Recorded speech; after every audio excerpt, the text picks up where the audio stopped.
चलिए, last time हम लोग सीरियल वे में ख़त्म किए थे लोदी वंश, और लोदी वंश के अंतिम शासक इब्राहिम लोदी को मारकर 1526 पानीपत के प्रथम युद्ध में बाबर ने क्या किया, मुगल साम्राज्य की स्थापना की।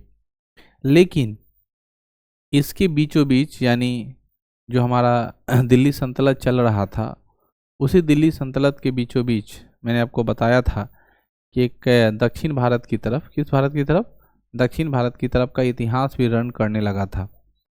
और उधर का इतिहास रन करने के क्रम में एक साम्राज्य डेवलप हो गया, जिस साम्राज्य को हम लोग विजयनगर साम्राज्य कहते हैं, बहमनी साम्राज्य कहते हैं। तो आज हम लोग ये टॉपिक ही पढ़ने वाले हैं विजयनगर के बारे में। विजयनगर का नाम लेते ही बहुत फेमस राजा कृष्णदेव राय का नाम आता है। उसके इनके साथ साथ बहुत फेमस मंत्री तेनाली रामन का नाम आता है। तेनाली रामन की कहानी तो आप लोग सुने ही होंगे। तेनाली रामन विद्वान के साथ साथ जैसे बीरबल की कहानी सुनते हैं, हालांकि बीरबल जी तो बाद में आएंगे, पहले तो तेनाली रामन ही आएगा। तो जैसे बीरबल की कहानी सुनते हैं, क्योंकि बच्चे को अकबर और बीरबल की कहानी ज़्यादा समझ में आता है, क्योंकि वही ज़्यादा समझ सुने हो। कृष्णदेव राय के पास भी बीरबल से भी बहुत बुद्धिमान व्यक्ति तेनाली रामन रहा करते थे, है ना। एक छोटी सी कहानी उनको हमें याद आ रहा है, आप बगीचे वाला चोर वाला कहानी सुने होंगे, जो छोटे बच्चों को मोटिवेट करता है। एक जमाना था जिस जमाने में चोरों का बहुत ज़्यादा आतंक था। चोर सबके घर में क्या करता था, चोरी कर देता था। क्योंकि पहले का जो घर होता था वो बहुत मजबूत नहीं होता था, मिट्टी का घर होता था। आज चोर आता था, खुरपी से खोल लिया, जमीन खोद देता था, माटी में घुस जाता था घर में, और सेन फोड़ना उसको बोलते थे। दिवाले में छेद कर दिया, खुरपी से लगा खोदने, माटी घर है, खुना गया, अंदर घुस गया, फिर सामान लिया, निकल गया, आदमी को पता नहीं चला कि कब घर में घुसा। सेन फोड़ना उसको बोलते थे। तो सबके घर में चोरी होने लगा, चोरों का आतंक फैल गया, सब लोग परेशान था। तेनाली रामन के घर के पीछे ना बाग जो थे, बाग बगीचा जिसको बोलते हैं, उसमें एक कुआं था, और पूरा का पूरा जो बाग है वो पानी के लिए ललाई था, गर्मी का दिन था। सब लोग चोरों की आहट में क्या होते थे, इधर उधर घूमते थे। एक दिन तेनाली रामन जब भोजन कर रहे थे, तेनाली रामन क्या कर रहे थे, जब भोजन कर रहे थे तो उनको चोरों की आहट लगी।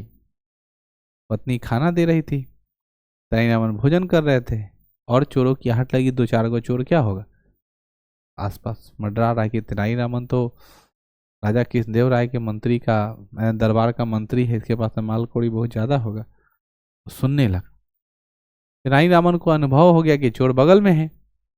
अब बोलते क्या है कि सुनो, सुन रहे हैं गांव में चोर बहुत ज़्यादा घूम रहा है, चोरों का बहुत ज़्यादा आतंक है। तुम्हारे पास जितना सारा गहना उना है, जितने सारे हमारे घर में कीमती बर्तन, हीरा मानिक जेवरात हैं, सबको एक बड़े से पेटी में रख देते हैं, और जो हमारे बाग में जो कुआं है उस कुआं में पेटी को रख देंगे, चोर को पता भी नहीं रहेगा, और हमारा सामान क्या रहेगा, सेफ रहेगा।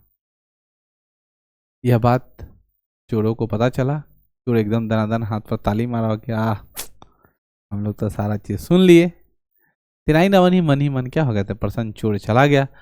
पत्नी बोली आपको क्या हो गया, अचानक टॉपिक आप कहाँ बदल देते हैं, ठीक है ना, खाना खा रहे हैं, एक बार चोर की बात कर रहे हैं, ठीक है। तेनाली रामन बोले अरे ऐसा कुछ नहीं, आराम से सो जाओ, ठीक है। चोर सब तो बहुत ज़्यादा खुश था कि सारा क्या है, रात्रि के समय में, ठीक है। वो क्या करते हैं, तेनाली रामन साहब बड़ा सा पेटी मंगवाते हैं, उस पेटी में बड़ा बड़ा ईंटा पत्थर रोड़ा भर के, दो चार को सिपाही बुलवा के कुआं में क्या करते हैं, ये बात देते रस्सी से बंधवा कर। चोर सब आता है, अपना काम पर लग जाता है, क्योंकि उसको तो पता है कि इसमें डाला हुआ है पेटी। पूरा पानी रखता है कुआं का उबिछने, बाल्टी लगा लगा के लगा उबिछने, पूरा बाग में पानी पानी कर दिया है। और बाद में क्या निकलता है, पानी निकलते निकलते पूरा सुबह हो गया। बड़ी मशक्कत के बाद पेटी बाहर निकाला, तब तक सुबह हो गया। तेनाली रामन उठ के आते हैं, इनको देखता है चोर तो भागने लगता है। तो तेनाली रामन चिल्लाते हैं ठहरो ठहरो ठहरो, अपना मजदूरी तो लेते जाओ, पूरा बाग में हमारा पानी पटा दिया, ठीक है ना, जल्दी मजदूर नहीं मिलता था, वर्षा नहीं हो रही थी, मजदूरी अपना लेते जाओ। तब पत्नी को समझ में आई कि हमारे पति क्यों ऐसा बोल रहे थे। डैट कॉल वाइजडम, उनकी बुद्धिमता। कोई व्यक्ति क्यों फेमस होता है, व्यक्ति इसलिए फेमस होता है कि कोई उसने बड़ा काम किया हो। कोई व्यक्ति अपने ज्ञान के कारण फेमस होता है, बात समझ गया ना। तो अगर आपको फेमस होना है तेनाली रामन या बीरबल, बहुत बड़े बड़े विद्वान लोग क्यों फेमस हुए हैं? अपने ज्ञान के कारण। बात समझ गए ना, अपनी बुद्धिमत्ता के कारण। आज भी बीरबल को हम लोग, बेशक बीरबल एक गुलाम था, बेशक बीरबल जो है वो हाजिर जवाबी था, बेशक हम कह सकते हैं कि अकबर का तलवे चाटने वाला था, लेकिन उसके पास ज्ञान था। हर चीज का सॉल्यूशन वो तर्क के हिसाब से देता था। बीरबल की बहुत सारी कहानियां हैं। उसमें एक कोट आता था, पहले हम लोग खरीदते थे बुक, अकबर करे सवाल बीरबल दे जवाब। बुक आती थी छोटी छोटी, अब तो बच्चे लोग किताबें नहीं खरीदते। 5 रुपए की किताब आती थी छोटी, अकबर करे सवाल बीरबल दे जवाब। उसमें तरह तरह का, जैसे एक टॉपिक था बैल का दूध। किसका? बैल का दूध। उसी तरह एक टॉपिक था स्वर्ग की यात्रा। छोटी छोटी कहानियां हैं। एक कहानी हमको याद आ रहा है, स्मरण है कि स्वर्ग की यात्रा, एक हजाम था, और हजाम जो है वो क्या करता था? बीरबल का एंटी पार्टी था। क्योंकि वो जब अकबर का जब प्रतिदिन जाता था और उसका हजामती का काम करता था, दाढ़ी बनाता था, बाल बनाता था, या जब भी जाना हो तो बीरबल के बारे में इतना इतना सुनाता था, बीरबल ऐसा है, बीरबल ऐसा है, बीरबल ऐसा है। बीरबल से उसको बहुत ज़्यादा किसी का जलने वाली भावना थी। हजाम एक दिन चुगली कर दिया। अकबर उतना दिमाग नहीं लगाता था, और अपना दिमाग लगाया हजाम, और हजाम क्या बोल दिया कि महाराज आप अपना दाढ़ी मूछ बड़ी टाइमली बना लेते हैं, आपके जो पूर्वज लोग हैं, बात समझ में आई, जैसे वहाँ जो रह रहे हैं, कहाँ स्वर्ग में रह रहे हैं, आपके पास एक पर एक नवरत्न टाइप के लोग रह रहे हैं, विद्वान। हम नवरत्न रख रहे, अकबर अपने दरबार में नवरत्न रखता था। तरह तरह के मुंशी हैं, गीत बजाने वाला है। आपके वहाँ जो पूर्वज जो चले गए, अर्थात बाबर चले गए होंगे, हुमायूं चले गए हों, उनको भी तो मंत्री की आवश्यकता है। आप एक काम करिए, बीरबल को क्या करिए, भेज दीजिए ऊपर, ठीक है ना।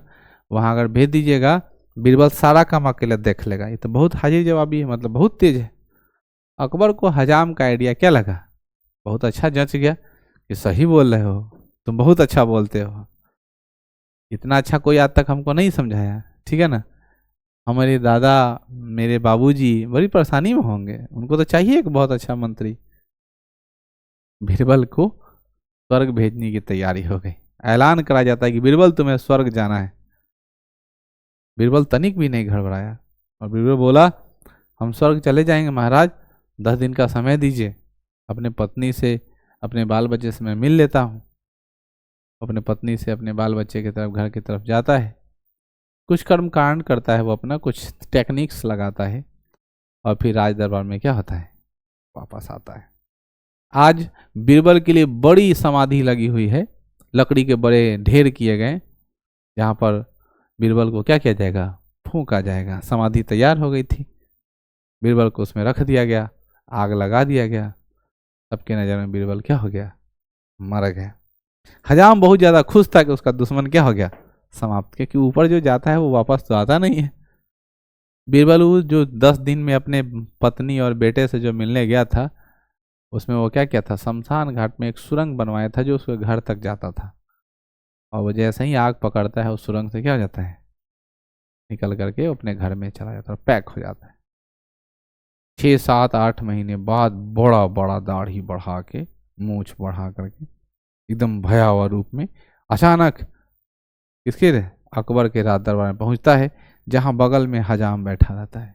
हजाम को तो बहुत मजा आ रहा है, क्योंकि रोज दिन का देखे ना, भेज दिए ना, कितने मजे में होंगे आपके दादा, आपके पापा, उनको मंत्री मिल गया, बहुत अच्छा। अकबर बहुत खुश चल रहा था। अचानक बीरबल की एंट्री होती है और कहते हुजूर हमारी स्वर्ग की यात्रा पूरा हो गया। नहीं, हम स्वर्ग से आए हैं, आपके दादा और आपके अब्बू दोनों सही सलामत हैं, और उनको किसी मंत्रालय की कोई आवश्यकता नहीं है, वहां उन्होंने अपनी एक व्यवस्था बना रखी है। अकबर बहुत ज़्यादा खुश हुआ कि मेरे पूर्वज की पूरी कहानी लेकर के आया है, जन्नत में तो बहुत ज़्यादा कोई दिक्कत नहीं। अकबर बोलता है कि अरे तुमने अपने बाल वाल दाढ़ी वाढ़ी इतने बड़े बड़े कर रखे हो, इसको कटवाए नहीं हो? अकबर कहता है मेरा छोड़िए हुजूर, आपके दादा का और आपके अब्बू का ना दाढ़ी इतने बड़े बड़े हो गए हैं कि जब चलते हैं तो आगे धक से गिर जाते हैं, बार बार उनको परेशानी हो, इतने बाल बड़े बड़े हो गए। वहां एक हजाम की आवश्यकता है। ठीक है, किसकी आवश्यकता है? हजाम। अकबर कहता है ऐसी बात है, तुम जाओ। ठीक है ना, बीरबल हो के आ गया है, तब तुम जाओ, क्योंकि मैं इतने सुख सुविधाओं को भोग रहा हूं, इतना अच्छा हजाम, और इसको मैं यही हजाम जाएगा। तो हजाम तो समझ गया, हजाम लगा तोड़ने तेज से। सिपाही उसको पकड़ता है, बोलता कहाँ भागे जा रहे हो, बैठो बैठो, स्वर्ग जाना है। तो हजाम कस के चिल्लाता है, बोलता है स्वर्ग से कोई वापस आएगा? मरने के बाद कोई वापस आएगा? अकबर बोलता है तुमको समझ नहीं है, बीरबल 6-7 महीने बाद स्वर्ग से आया, तुमको समझ नहीं है? बीरबल इसको बताओ स्वर्ग से वापस आया जा सकता है, इसका साक्षात उदाहरण कौन है? बीरबल। बीरबल अपने बुद्धिमानी के प्रयोग करते हुए हजाम के लिए भी क्या किया, जबरदस्ती बांध करके, तो जाना नहीं चाहता, तो जानता है कि हम मारे जाएंगे, लेकिन राजा का जबरदस्ती कारण ठीक है उसे बांधा जाता है, लकड़ी के बड़े गट्ठर को लगाया जाता है और उसमें हजाम को रख दिया जाता है। हजाम पक करके खत्म, क्योंकि बीरबल इतना तो बुद्धिमान होता नहीं है। ठीक है, ये मैं बीरबल की विद्वता का प्रमाण है। अगर वो अपने विद्वता का इस्तेमाल नहीं करता तो शायद वो भी हजाम की तरह क्या हो जाता। तो बुद्धिमत्ता ही आदमी को फेमस बनाता है। एक और कोट हमको याद आ रहा है, छोटी छोटी कहानियां जो आपको शिक्षाप्रद है। दूसरी कोट हमें याद आ रही है, बैल का दूध, ये भी शीर्षक है। मैं बार बार कहता हूँ कि किताब पढ़ना चाहिए। जब किताब पढ़ते हैं यू गेट अ पोटेंशियल। इस टाइप का potential can be a speak potential, can a written potential, and also can be a responsible person who can survive at any place. किसी भी जगह पर बड़ी आसानी से एडजस्ट हो जाइएगा, क्योंकि आपके पास लैंग्वेज है। जो एक किस्म का भाषा जानने वाला हो, तुरंत गिरगिट की तरह रंग नहीं बदलता है, उसको जगह जगह दूसरी जगह जाने पर बड़ी परेशानी होती है। बात समझ में आई? लेकिन जिसको भोजपुरी आ रहा है, अंग्रेजी आ रहा है, हिंदी आ रहा है, जो जैसनों में जल्दी फेंटा जाता है, तो उसको कोई दिक्कत होता है? जैसन वैसन आए तो वैसा नहीं बतियाया, क्या दिक्कत? तो बैल की दूध में कहानी इस तरह की होती है कि अकबर को कोई आदमी सलाह देता है कि अगर आप बैल का दूध पीजिएगा तो आप नौजवान रहिएगा जीवन भर।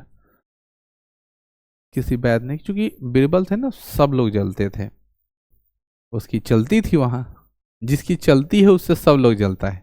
ठीक है ना, बीरबल थे, जलता था भाई राज दरबार में, उसको नीचा दिखाने के लिए, क्योंकि बीरबल बोलता है हर चीज का जवाब है बीरबल, ऐसा कोई भी सवाल नहीं है जिसका जवाब बीरबल के पास ना हो। बीरबल के सामने प्रस्ताव रखा गया, उसको कोई वैद्य ने समझा दिया कि आपको बैल का दूध पीना है, अगर आप बैल का दूध पी लीजिएगा तो आप नौजवान हो जाइएगा।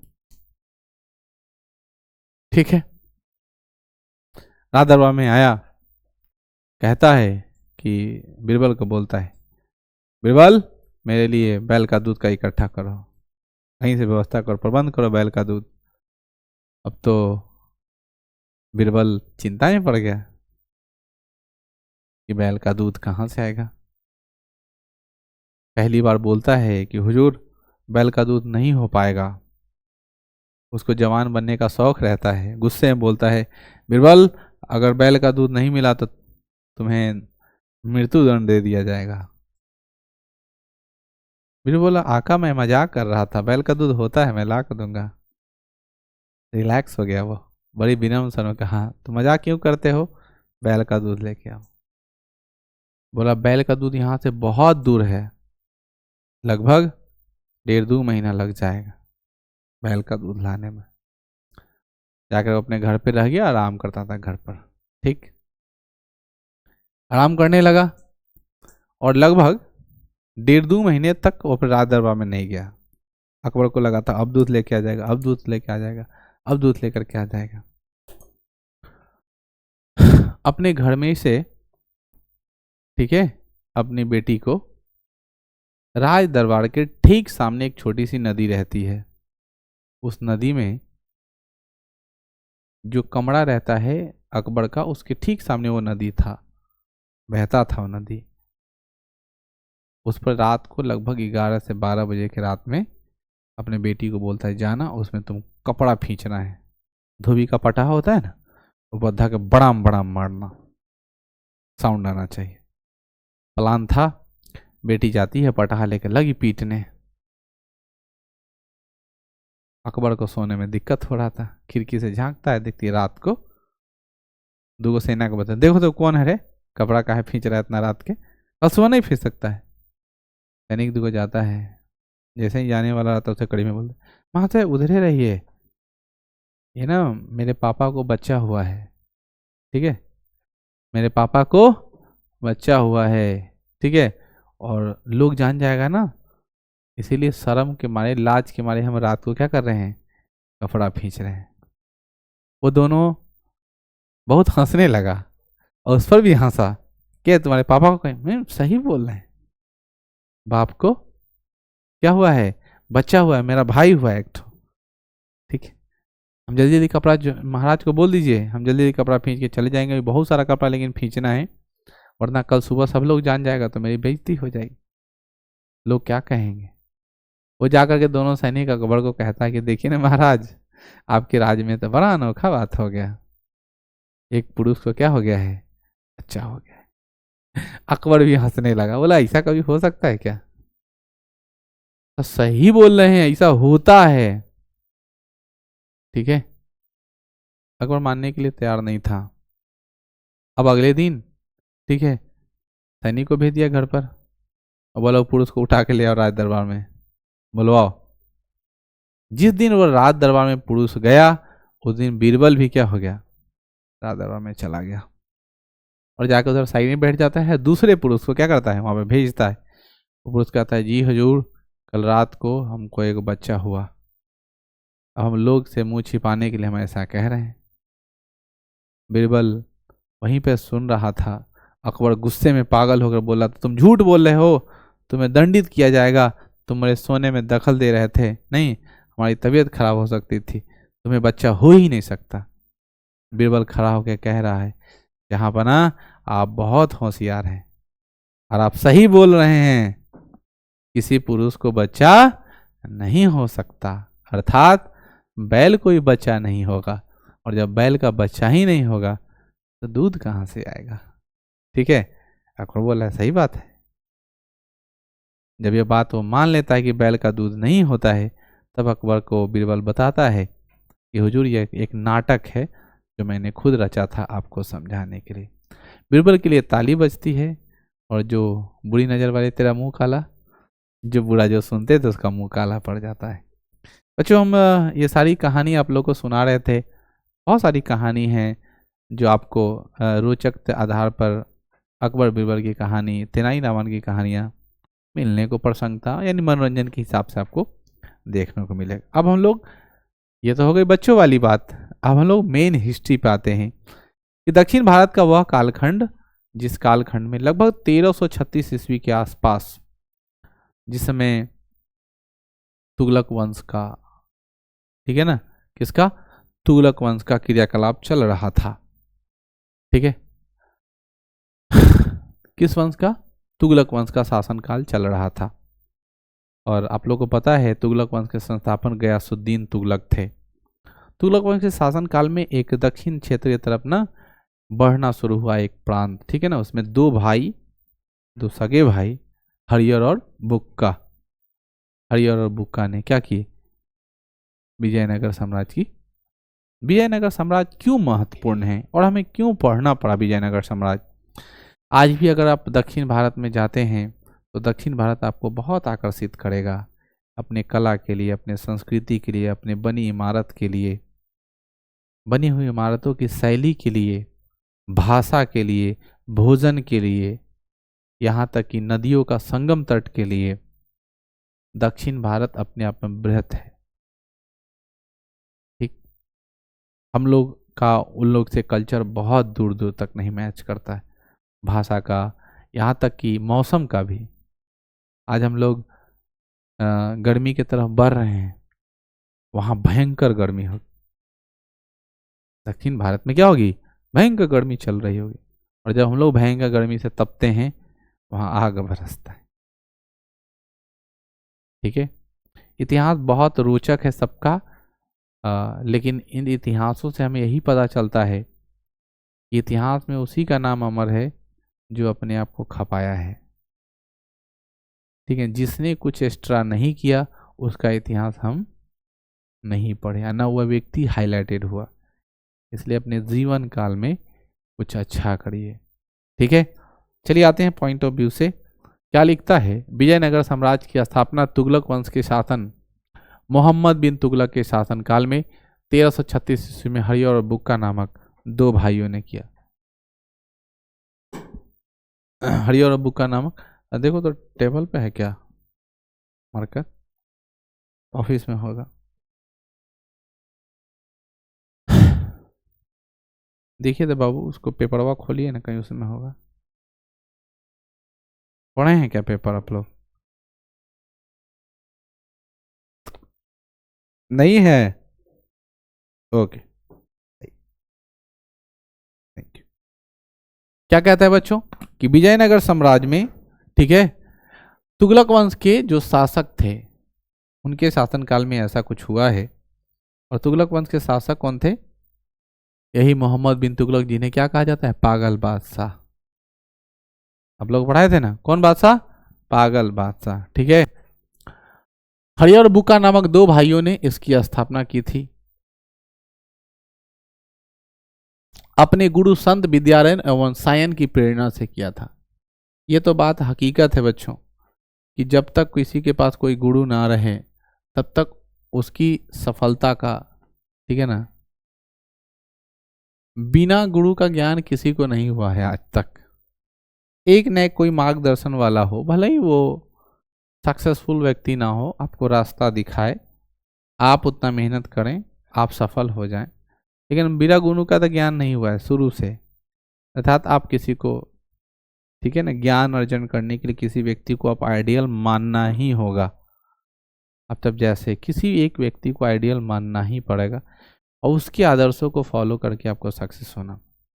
लेकिन आप चुनते समय ये ध्यान रखिए कि आपने किसको आदर्श माना है, क्या वो आदर्श बनने लायक है कि नहीं। आप किसी को आदर्श मान लीजिएगा तो, ठीक है, जो व्यक्ति जैसा होता है, आपसे मैं क्वेश्चन पूछूंगा कि आप दो चार भोजपुरी के अच्छे गायकर का नाम बता दीजिए, तो आप नहीं बता पाइएगा। या अभी कौन गाना होली का बहुत अच्छा गंदा गाना आया है, तब से पूछेंगे तो बताइएगा, नहीं बताइएगा। हमको तो लगता है हिंदियों का पूछेंगे तो नहीं बताइए, क्योंकि इंटरेस्ट नहीं है। लेकिन आपको किसी भी चीज़ में इंटरेस्ट नहीं, ये बात का दुख है। ना आपको फिल्म में इंटरेस्ट है, ना गाने में इंटरेस्ट है, ना कोई कल्चरल प्रोग्राम में इंटरेस्ट है, ना ही बुक में कोई इंटरेस्ट है। मैं आपसे क्वेश्चन पूछूंगा कि इस महीने की आपने कौन सी पत्रिका खरीदी और उस पत्रिका में क्या था, कुछ दो चार लाइन बताइए। तो कोई इंटरेस्ट नहीं है। नए नए ब्रांड लॉन्च किए गए हैं लिपस्टिक के, पाउडर के, कौन कौन फाउंडेशन है। लड़की लोग को तो कपड़ा का नाम भी याद रहता है, कौन कौन कपड़ा आया है मार्केट में, ये सब आप लोग को बड़े अच्छे से पता रहता है। लेकिन जहाँ पढ़ाई वाली सामान की बात आती है तो वो सब तो आपको याद ही नहीं रखते। वो क्या होता है, सही में होता है क्या पढ़ाई, ठीक है ना। सबका हम नहीं ले सकते, लेकिन एक पर एक हौसलावान बहनें हैं, वो तो बहुत अच्छा अच्छा कर रही है। लेकिन कॉमन रेशियो में यहाँ हम कह रहे हैं कि हालत वही है। खैर, आप लोग अच्छा करिएगा, ऐसा हम कह रहे हैं। तो अपने गुरु संत विद्यारण्य और सायन की प्रेरणा से उन्होंने किया था। हरियर बुक्का ने इस साम्राज्य की स्थापना तुंगभद्रा नदी के किनारे आधुनिक हम्पी नामक स्थान पर किया था, जो वर्तमान समय में कहाँ है? कर्नाटक में। कर्नाटक मतलब पूरा दक्षिण भारत। कर्नाटका के बाद केरला, केरला पूरा नीचे हो जाता है। आंध्र प्रदेश, कर्नाटक, केरल, ठीक है ना। बेंगलोर कर्नाटक की राजधानी, ठीक है ना, ज़्यादा कंफ्यूज मत होइए। कर्नाटक में बेंगलोर है, बेंगलोर में कर्नाटक नहीं है। जैसे बहुत फेमस जगह है मुंबई, मुंबई फेमस जगह है, एक्चुअली में है क्या? महाराष्ट्र, और महाराष्ट्र में मुंबई है। मुंबई में महाराष्ट्र नहीं, ठीक है। वो अलग दुख का बात है कि बिहार का कोई स्टेट जगह बहुत फेमस नहीं है, इसीलिए लोग बिहार कह देते हैं, ठीक है ना। अब कोई बोलेगा पटना से, तो वो सब बोले पटना कहाँ है, ऐसे बतियाएगा। लेकिन हाँ बिहार बोल, अच्छा ठीक है बिहार, ठीक, हम समझ गए, ऐसे बोल देता है लोग। लेकिन अगर आप बोलते हैं मुंबई, महाराष्ट्र बहुत कम लोग जानता है, मुंबई जान रहा है, ये ऐसे बोलता है। जो जो फेमस जगह है वहाँ वहाँ लोग बोल रहा है, ठीक है, घूमने के लिए या जाता है। कभी कभी सुने कोई आदमी महाराष्ट्र से पटना घूमने आया हो, लेकिन हम सबको मुंबई जाने की तलब लगी है, दिल्ली जाने की तलब लगी है ना, बाहर निकलने का तलब, लेकिन कोई इस तरफ नहीं आ रहा है। क्यों नहीं आ रहा है? क्योंकि हम लोग ये दुनिया को मैसेज दे चुके हैं, we are loser and here nothing. बेशक हमने भारत को पहला राष्ट्रपति दिया है, बेशक हम ज़्यादा आईएएस देते हैं, बेशक हम लोग विदेशों में अपना ज़्यादा इंजीनियर्स, गूगल जैसे कंपनी में काम करने वाले फंडिंग देते हैं, या अच्छे अच्छे इंजीनियर्स देते हैं, आईआईटीज़ में ज़्यादा देते हैं, मेडिकल्स में ज़्यादा देते हैं, लेकिन उनका सिर्फ घर यहाँ है, रहते वो यहाँ नहीं। उन्होंने उनका उनका पुश्ताना बिहार है, पढ़ाई शिक्षा दीक्षा सब कहाँ हुआ? तो नाम के वो तो प्रवासी हो गए हैं अब। वही नाम का कि आपका गांव कहाँ है वहाँ, लेकिन वहाँ रहते नहीं। तो जहाँ रहोगे वही ना तुम्हारा गांव है। आज हम यहाँ रह रहे हैं, तुमको लगता है अपने गांव से ज़्यादा यहाँ बॉन्डिंग है, यहाँ से लोगों से ज़्यादा अटैचमेंट है। गांव से कोई आदमी बर्थडे में बुलाएगा तो हम थोड़े जाएंगे, यहाँ बर्थडे में बुलाएगा तो चल जाएंगे, ठीक है ना, वो अलग बात है, नहीं जाते हैं, ठीक है ना, लेकिन चल जाएंगे कि नज़दीक है, हो सकता है कहीं चल जाए। गुड़िया तो बर्थडे ही नहीं की, हम जाने वाले थे गुड़िया के बर्थडे में, अपना मंगल त्यागने के फेरा में था, जब शिवरात्र, लेकिन तुम नहीं बनाए बर्थडे, बताओ। हम पहले ही सोच लेते इस बार फास्टिंग वास्टिंग नहीं करना, इस बार पूड़िए खाना है, लेकिन गुड़िया पूरा एकदम, ओह क्या गुड़िया तुम भी पूरा दांत वात पिजा लिए थे बाबा से जाके, रेती उती लगवा लिए थे तुम भी, लेकिन पूरा एकदम अथी लड़का है, तुम कोई काम कहते हैं तो तुम पूरा।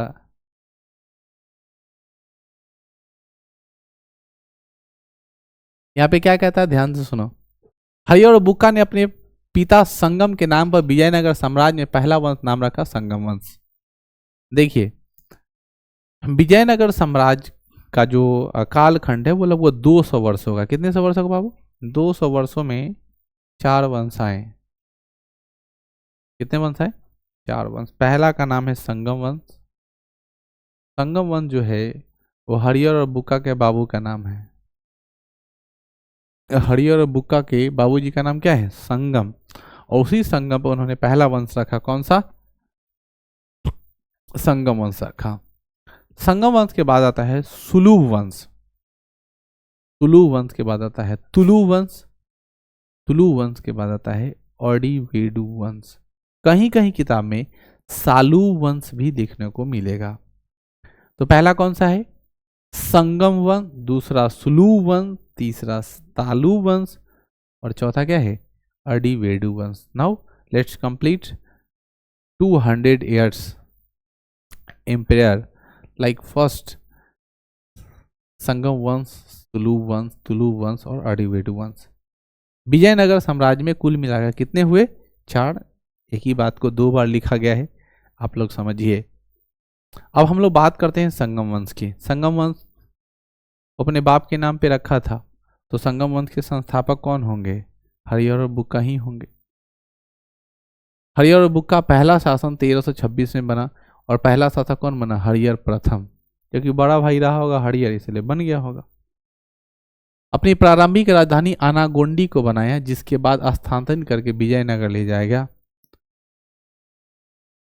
हरियर वन के दरबार में, यानी हरियर प्रथम के दरबार में सायन नामक विद्वान रहते थे, जिन्होंने वेदों पर टीका की रचना की। ये सायन कौन है?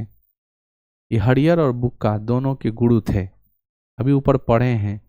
सायन के मोटिवेट होकर ही उन्होंने क्या किया? विजयनगर साम्राज्य की स्थापना की। समझ गए? तो क्या कहता है? वेदों पर टीका की रचना की। हरियर प्रथम के होयसल के शासक वीर बल्लाल तृतीय को पराजित कर दिया। हरियर प्रथम मृत्यु के बाद अगला शासक बुक्का प्रथम बना, जो 1356 से 1377 तक चला। समझ में आ गया? यानी बड़ा भाई हरियर था, हरियर मर गया तो बुक्का आ गया, नाम भी बड़ा गजब है, लग रहा है हरिहर। बुक्का नहीं, सूखल रहता था ज़्यादा अच्छा। हम दोनों भाई का नाम है नवीन प्रवीण। सौरभ गौरव रहता है, कैसे नाम सोनू रख लिया, ठीक नाम नहीं है, नाम चेंज करो, ठीक है ना। ऐसा रहता है ना नाम कम में, सोनू मोनू, उसी तरह हरियर सूखल रहता था, बढ़िया रहता। ठीक है ना? लेकिन यह हरियर बुक का, ठीक है ना। इसका नाम रहना चाहिए सौसा बुक का, ठीक है ना। मक्का का रोटी खाए हो? तुमसे कोई बोलेगा एक खाना रोटी दो तो कितना दोगे?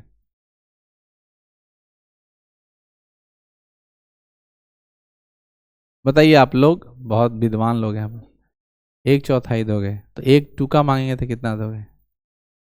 वही।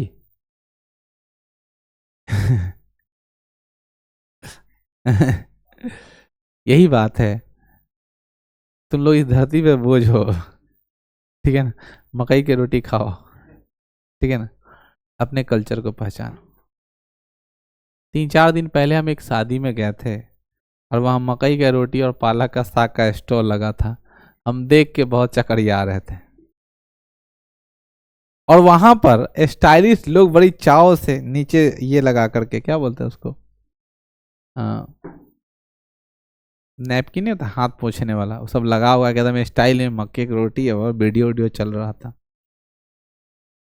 अमीरी क्या ना करवाए, गरीब लोग ललायत है कि एक दिन मिल जाता, ठीक है ना। इसीलिए कहते हैं कि जब आप बड़े बनते जाइएगा, वैसे वैसे जमीन पर गिरते जाइएगा।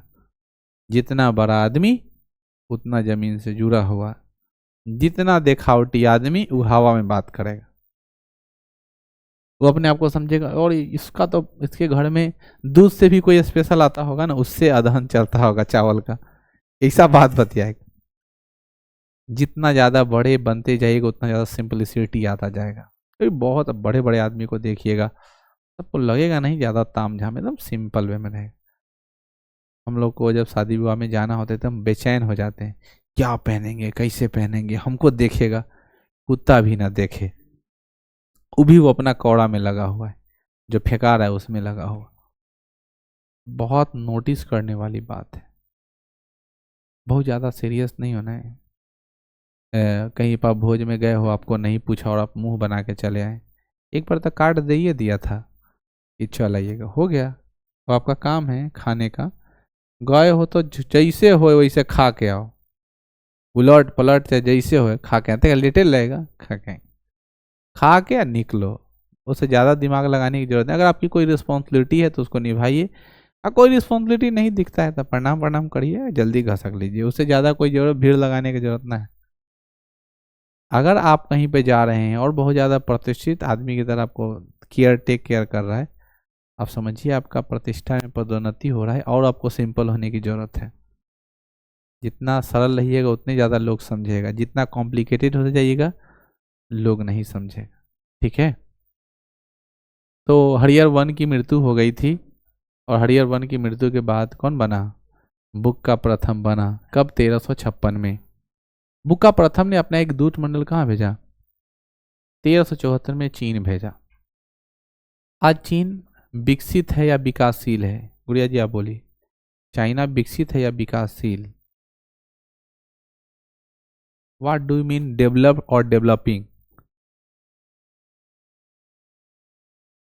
भारत विकासशील है या विकसित है? हाँ, विकसित भारत सुनते हैं, राह पे है। हम लोग नारा लगाए हैं कि हमें भारत को विकसित करना, डेवलप करना है, ये डेवलपिंग है।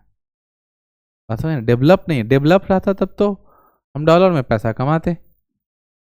डेवलप रहता तो हम लोग के देश में इंदिरा आवास योजना चलाने की जरूरत नहीं होती, प्रधानमंत्री आवास योजना, है ना। अगर हम लोग डेवलप रहते तो हम लोग को ऐसा ऐसा वृद्धा पेंशन ही तब चलाने की जरूरत नहीं पड़ती, क्योंकि सारे लोग सक्षम होते, अपनी मेंटेन अपने खुद करते, ये सब करने की कोई आवश्यकता।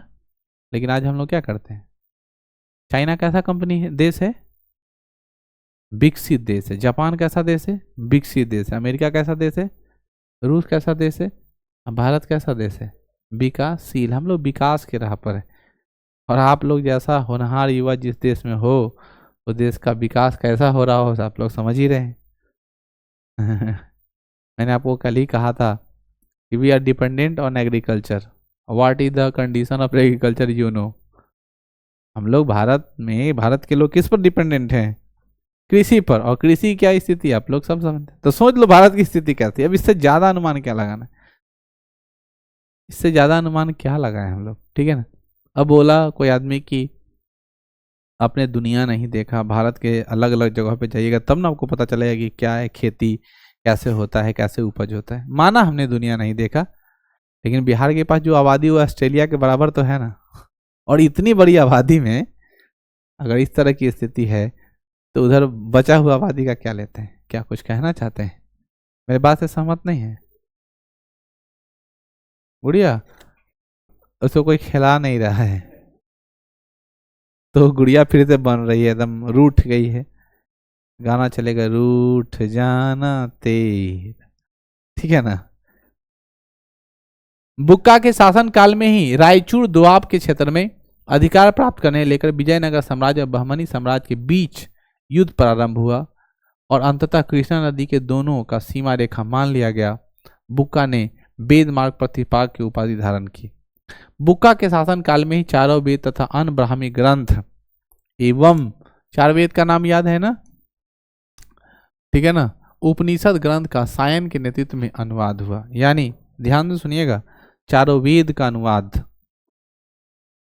ठीक है ना, चारों वेद का। ये टीका जो अभी थोड़ा देर पहले आप लोग सुन रहे थे, कि वेदों का टीका की रचना किसने की? सायन ने।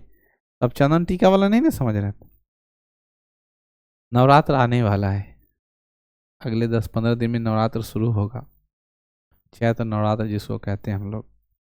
शारदीय नवरात्र अक्टूबर नवंबर में मना, सितंबर लास्ट और अक्टूबर फर्स्ट में होता है हर साल। अभी हम लोग ग्रीष्म वाला मनाएंगे।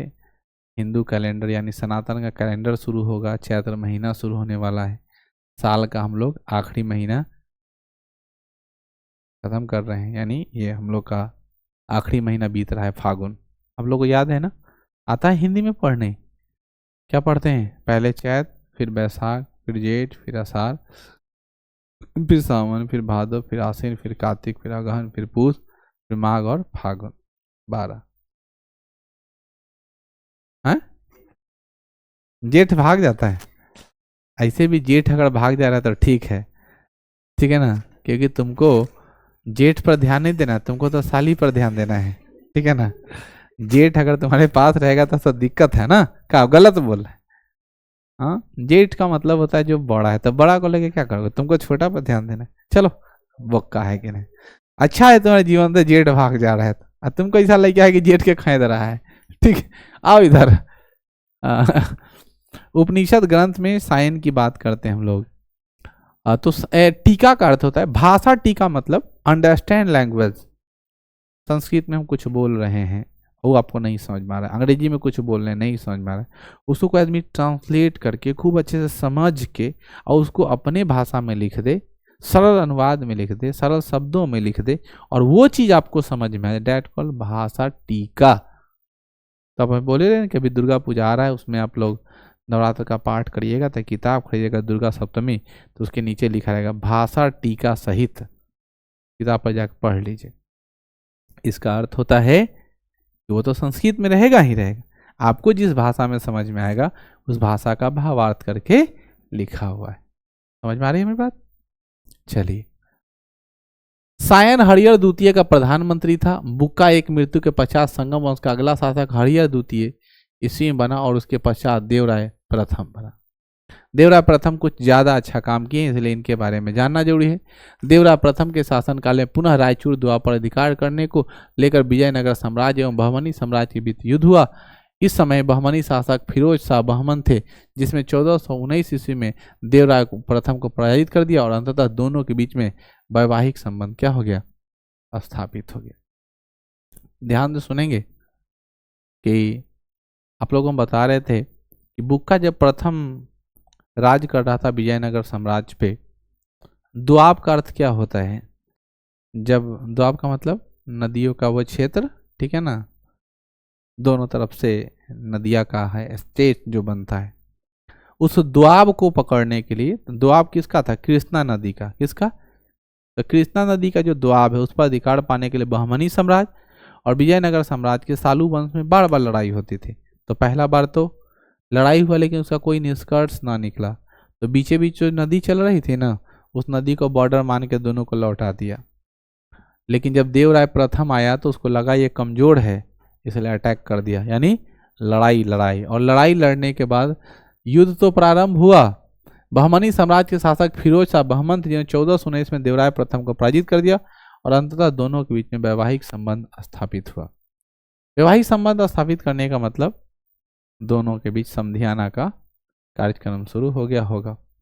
देवराय प्रथम ने अपने सैनिकों में मुस्लिम सेना को भी नियुक्त किया। इसके दरबार में 1420 में इटली के यात्री निकोलो कोंटी भारत आया था। ये वाला लाइन एकदम याद रखना, ये निकोलो कोंटी, ठीक है ना। निकोलो कोंटी जो है ना, भारतीय इतिहास को बहुत अच्छे से वर्णन करके वो नवरात्र और दीपावली के बारे में वर्णन किया है, ठीक है ना। निकोलो कोंटी कहाँ का था? इटली का। कहाँ का रहने वाला था? ठीक है ना, कोई बता सकता है? इटली की राजधानी रोम, ठीक है ना। और पूरे दुनिया में सबसे अच्छी स्वास्थ्य व्यवस्था कहाँ की है?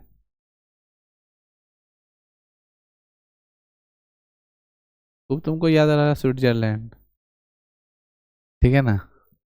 स्विट्जरलैंड के बारे में एक कहानी सुने हैं। कहता है कि वहाँ कोई चोरी करता है, मिथिक है, हम पूरा कंफर्म नहीं है, कोई चोरी वोरी करता है तो, ठीक है, नहीं चोरी वाला बोल, आत्महत्या करने वाला मशीन बनाया हुआ है, जगह जगह लगा दी। जिसको आत्महत्या करना है वो वैध है, जिसको मरना है जाकर मर जाइए स्वेच्छा से, मशीन लगा उसमें जाइए मर जाइए, कोई रोकने वाला नहीं मिले, ठीक है। हमको लगता है ये को लगा दे गाँव में तो कोई नाम भी नहीं लेगा मरने का। या अगर कोई एकाध मर जाए और उसकी दुर्गम स्थिति, मतलब उसमें हो सकता है पीसने वाला हो, पाउडर निकाल देता हो या छोटा छोटा पर्चा निकाल देता हो, बुट्टी काट के बाहर फेंक देता हो कुट्टी की तरह। अगर मान लो ऐसा कोई मशीन हो, एक आदमी अगर कर लिया तो उसको सारे महिला को, सारे पुरुष को लेकर दिखाया जाए, ऐसा नहीं हाल होगा, देख लो, ठीक है। हमको नहीं लगता है कि कोई अगला बार आत्महत्या करने के बारे में सोचेगा। या मेडिकल से एगो लवारिस बॉडी को लिया करके उसमें रख करके और डेमो दिखा दे सबको, ठीक है ना, कि देखिए डेमो ऐसा होता है आत्महत्या करने, नाम नहीं लेगा, ठीक। निकोलो कोंटी ने विजयनगर साम्राज्य में मनाए जाने वाले त्यौहार दीपावली एवं नवरात्र का वर्णन किया है। देवराय प्रथम के दरबार में तेलुगु भाषा का विद्वान श्रीनाथ रहते थे, जिन्होंने हरिविशालम नामक पुस्तक की रचना की। देवराय प्रथम ने राज्य में सिंचाई की सुविधा के लिए तुंगभद्रा नदी पर बांध बनाकर नहर निकलवाया। देवराय प्रथम की मृत्यु के बाद देवराय द्वितीय क्या बना? संगम वंश का शासक बना। देवराय द्वितीय के शासनकाल में संगम वंश चरम उत्सव अवस्था में चला गया था। देवराय द्वितीय संगम वंश का सबसे प्रतापी राजा था। देवराय द्वितीय ने श्रीलंका को पराजित करके वहां के राजा को वार्षिक कर देने के लिए बाध्य कर दिया। यानी देख रहे हैं ना, नक्शा याद होगा तभी समझ में आएगा। कर्नाटक से समुद्र बगल पहुंचा है केवल सीधे श्रीलंका, ठीक है ना, और उसको हरा दिया और हरा के क्या बोला? तुमको टैक्स देना होगा, और बाध्य कर दिया, मतलब उससे पैसा लेता था, वार्षिक टैक्स। देवराय द्वितीय ने क्या है, गज वेटकर हाथियों का शिकारी की उपाधि धारण करके इन्हें इमाड़ी देवराय भी कहा जाता है। देवराय द्वितीय ने मुसलमानों का समर्थन प्राप्त करने के लिए अपनी सेना में मुस्लिम युवाओं की नियुक्ति किया। साथ ही अपने राज सिंहासन के बगल में पवित्र मुस्लिम ग्रंथ कुरान शरीफ की एक कॉपी भी रखवाई, जैसे नेता सब आजकल करता है। माथों पे टोपी लगा लेना और कंधे पे एक बड़ा सा गमछा रख करके ऐसे हाथ कर लेना, ये नहीं समझिए कि वो इस्लाम का रिस्पेक्ट कर रहा है।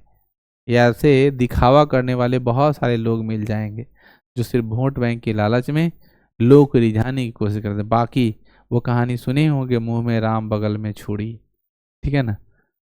तो बड़ा सा टोपी पहन के गमछा लगाने वाले मुसलमानों को भी ये नहीं सोचना चाहिए कि वो जो व्यक्ति है वो तुम्हारे हित का है।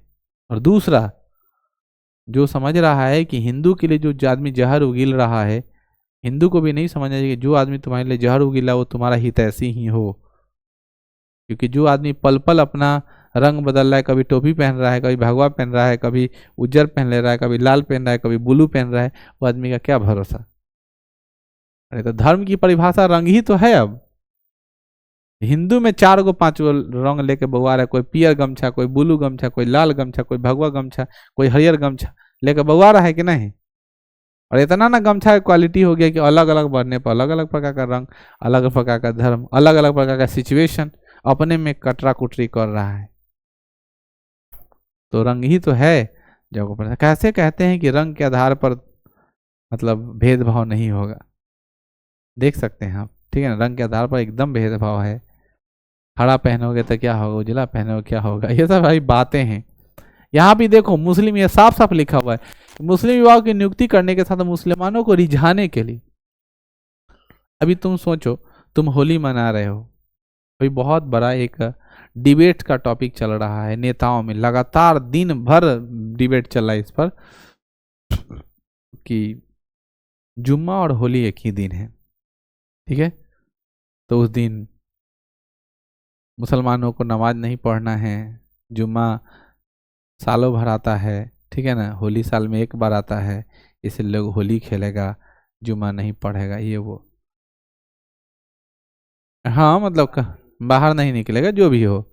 मेरे कहने का मतलब है कि हम हिंदू हैं, हमारा भाई भी हिंदू है, हमारे भाई को कलर नहीं पसंद है, उससे हम झगड़ा किए हुए हैं, और वो अपना घर में ताला मार के रह रहा है गेट बंद करके, तो क्या वो हिंदू नहीं है? बोलो। अपने हिंदू में किसी को रंग नहीं पसंद है, वो नहीं खेल रहा है, तो घर में रह रहा है या रोड पर जा रहा है, मान लो तुम्हारे किसी से झगड़ा है तो तुम उसको रंग लगाने जा रहे हो? नहीं लगाने जा रहे हो। उसको अच्छा नहीं लग रहा है तो हम रंग काहे लगाएंगे? ये तो अपनी मानवता है ना। तुम्हारा तबीयत खराब है और तुम यहाँ सामने खड़ा हो तो तुमको आगे कोई रंग लगा देगा? हाथ में डायलिसिस लगा ले, तुमको रंग लगा देगा? बोलो, नहीं लगाएगा। तुम्हारे अंदर मानवता है कि नहीं कि उसको नहीं लगाना? यही समझो, वो अपना पाक साफ होकर के, साफ सुथरा होकर के जा रहा है, अपना मस्जिद में जा रहा है, उसमें ठीक है ना, उसमें क्या जोड़ी है? मंदिर में कौन होली खेलने जाता है? हम बताओ तो। होली के दिन तो कादो माटी, ठीक है ना, इतना गंदगी तरीके से तुम खेलते हो, ठीक है। इस पे हम अपना नाली पूरा तुम भर के रखो, नाली साफ हो जाएगा नाली। तो इतना गंदे तरीके से कोई होली खेला, तुम फिर कल्पना कर रहे हो कि। मेरा मानना है कि हम किसी के बहुत ज़्यादा सपोर्टर नहीं है, हम होली बहुत अच्छा से मनाएंगे नो डाउट, लेकिन हम किसी को काहेला परेशान करें? वो अपन काम करेगा, हम अपन काम करें। वो अपन जुमा पड़े, हम वो साउंड बॉक्स लाए गाना बजाएंगे, अपन नाचेंगे, उसको अपना टेंशन, हम अपन टेंशन है। लेकिन विवाद कैसे हो जाएगा? यही तो बात है ना समझने की, वो अपना कर रहा है, वो हम अपना कर रहे हैं, विवाद होना ही नहीं। ये सौहार्दता इसी को बोलते हैं कि आप किसी के लिए त्याग दीजिएगा तब ना कोई आपके लिए त्याग देगा। आप भी पहले ही अब जबरदस्ती कर रहा है, बवाल हो जाएगा, नहीं निकलना है, ऐसे हो जाएगा, जिन्हें जान रहा है ओकरो जबरदस्ती जाना रहा है, ठीक है ना। तब तो बात उछाल उछाल के मतलब वोट बैंक की राजनीति हो रही। ये सब बतियाने का कोई जरूरत है? हमारा कॉमन सेंस नहीं कि 5 को मुसलमान अगर बहुत अच्छा व्हाइट व्हाइट कपड़ा पहन के आ रहा है हम उस पर रंग फेंक देंगे, ऐसा तो नहीं है। बेचारा अपना जाएगा मस्जिद में, आएगा, अपना घर जाएगा, हम उस पर क्यों फेंके? मेरा यार दोस्त है, लगाएंगे, जिसको मन माना है। आज भी मेरे जूनियर सेक्शन में वो मुसलमान लड़की पढ़ती है, हम उसको अभी ऑर्डर दे रहे थे, कल लास्ट क्लास है, कल ही सबको कोई नहीं लगाएगा। वो लड़की खड़ा को बोले नहीं सर हम खेलेंगे, बोली कि नहीं सर हम खेलते हैं, हम खेलेंगे। हम बोले ना ठीक है, खूब लगाना। जब उसको प्रॉब्लम नहीं था हमको क्या दिक्कत? हमने बस अपना प्रिकॉशन लिया। प्रशासन को भी इसी तरह बोलना चाहे इसको नहीं लगाना। अब किसी मुसलमान को कोई प्रॉब्लम नहीं, वो आएगा खेलेगा तो क्या दिक्कत है? ये तो मैं बोल रहा हूँ कि ना उसको खराब ना लगे, ठीक है ना। उसका मजहब क्या कहता है, उसका स्ट्रेंथ क्या है, हमको ज़्यादा डीप कुरान का तो पता नहीं है, लेकिन रंग उसके लिए क्या है? गुनाह है। रंग लगाना उसके लिए क्या है? गुनाह है। अब इस पर बहुत ज़्यादा बहस की बात आती है, हम लोग में भी तो बहुत सारा आडम्बर है। ये मानते हैं, कोई कमेंट कर देगा कि नील काहे रखता है जब रंग का प्रॉब्लम है, तो कोई कमेंट कर देता है कोई रंगीन कपड़ा क्यों पहना, क्योंकि भी तो कलर से बना, जब कलर का प्रॉब्लम है तो ये सब कमेंट का है। अब कमी ढूंढने के लिए तो सब में बहुत सारा ढूंढना है, लेकिन जो सही चीज़ है वो सही चीज़। तो कुरान शरीफ को वो क्या रखता था? अपने साइड में रखता था। देवराज द्वितीय ने मुसलमानों को मस्जिद बनाने की भी छूट दे दी, मतलब बोला कि मस्जिद बनाओ। देवराज द्वितीय ने अपना विजय अभियान श्रीलंका तक किया, इसीलिए देवराय द्वितीय राजा राय प्रथम राजेंद्र प्रथम के बाद श्रीलंका विजय अभियान करने वाला तीसरा शासक बना। ध्यान सुनना। देवराय द्वितीय जो है अपना विजय अभियान श्रीलंका तक किया था, इसीलिए पहला है राजा राय जो आप लोग को प्राचीन भारत में पढ़ाए थे, राजेंद्र प्रथम, तब तीसरा कौन बना, देवराय द्वितीय जो श्रीलंका तक विजय अभियान किया। क्योंकि देखो कोई आदमी दक्षिण भारत से चलकर बिहार आएगा उससे पहले ही श्रीलंका पहुंच जाएगा। कहना क्या चाह रहे हैं समझ रहे हैं ना, क्योंकि वहां तो ज्यादा नजदीक है, तो इधर काहे आएगा, उधर ही अपना साम्राज्य बढ़ा रहा है। और ऊपर से इनने आने पर बहुत बड़ा बड़ा आदमी का नाम सुन चुका था, बड़े बड़े नाम, बड़े बड़े सुरमा इस तरफ थे, तो इस सुरमा में कहला पिचाने आए, उधर ही अपना वर्चस्व फैला रहा है, अपना कांड कर रहा है, एक अलग भौकाल चल रहा है वो लोग का। देवराज द्वितीय के राज दरबार में ईरान, फारस के साथ मिर्जा शाहरुख का राजदूत अब्दुल रज्जाक भारत की यात्रा की और इन्होंने विजयनगर साम्राज्य पर आर्थिक रूप से संपन्न साम्राज्य बताया। उसने कहा कि विजयनगर साम्राज्य में अंतर्गत छोटे छोटे लगभग 300 बंदरगाह थे। इनकी यात्रा वृत्तांत मतलाए साहेन के नाम से जाना जाता है। बच्चों एक नाम आ रहा है मल्लिकार्जुन, नाम आ रहा है, दिख रहे हो, मल्लिकार्जुन न बुआ भगवान शंकर का एक शिवलिंग का भी नाम है। कौन कौन जानता है, कोई नहीं जानता है? बाबा बैद्यनाथ को जानते हो? बैद्यनाथ वाराणसी में है, कौन सा, विश्वनाथ। उसी तरह एक ये भी ज्योतिर्लिंग है मल्लिकार्जुन। अब ऐसा नहीं समझना कि यहाँ जो नाम है वो शंकर भगवान वाला है, ये दूसरा है। अभी कांग्रेस के प्रेसिडेंट कौन है, ठीक है ना, कौन है, मल्लिकार्जुन खड़गे। कांग्रेस के अध्यक्ष कौन है, राष्ट्रीय अध्यक्ष, ये क्वेश्चन है भाई, करंट अफेयर्स की क्वेश्चन है। मल्लिकार्जुन खड़गे हैं, ठीक है, याद रखिएगा। विश्व की सबसे बड़ी पार्टी भारतीय जनता पार्टी, दुनिया की सबसे बड़ी पार्टी, ठीक है ना। इस दुनिया के सबसे बड़े पार्टी के जो राष्ट्रीय अध्यक्ष है वो कौन है,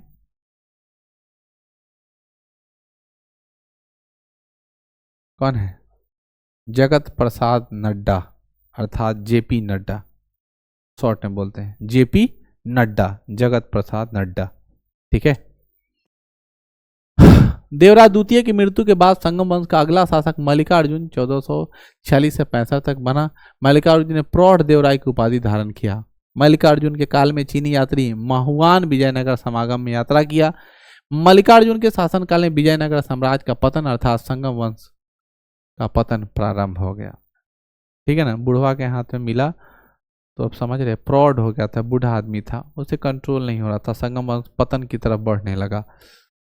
संगम वंश का अंतिम शासक विरूपाक्ष 1465 से लेकर 1485 ईस्वी में था, जिसकी हत्या के पश्चात सालू नरसिंह नामक व्यक्ति ने संगम वंश के स्थान पर एक नया वंश सालू वंश की स्थापना की। यानी किसकी हत्या की गई, वो विरूपाक्ष द्वितीय की हत्या किसके द्वारा की गई, सालूब नरसिंह के द्वारा किया गया। और सालूब नरसिंह ने उसकी हत्या करके विजयनगर साम्राज्य पर कौन से वंश की स्थापना की, सालूब वंश की स्थापना की, ठीक है बच्चों। अब संगम वंश की जगह पे सलूब वंश की स्थापना होने पर विजयनगर साम्राज्य में प्रथम अपहरण के नाम से भी जाना जाता है। अपहरण, ये क्या है अपहरण, अपहरण का मतलब होता है जब किसी व्यक्ति से जबरदस्ती कुछ करते हैं, उसे अगवा कर लेते हैं, उसको गायब कर देते हैं, ठीक है ना। आप अपने मन से कहीं नहीं जा रहे हैं, वहाँ जबरदस्ती ले जाया जा रहा है।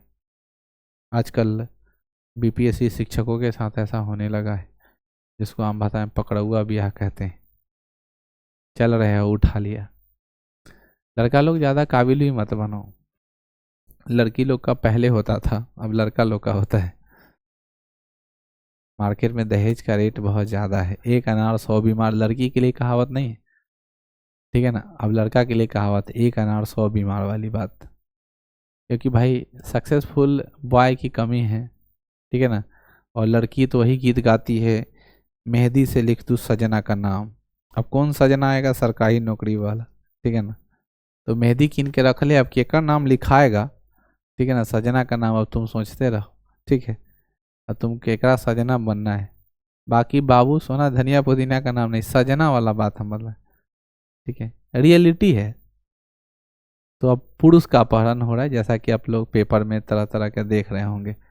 सबका कारण दहेज है, याद रखना। सबका कारण क्या है? दहेज। अब सालू वंश की बात कर लो। सालू वंश के संस्थापक कौन है? सालू नरसिंह। याद रहेगा। नरसिंह कौन थे? अभी तो होली आने वाला है, कौन कौन जानता है नरसिंह के बारे में? हाँ, तो होली आने वाला है ना, होलिका दहन होने वाला है।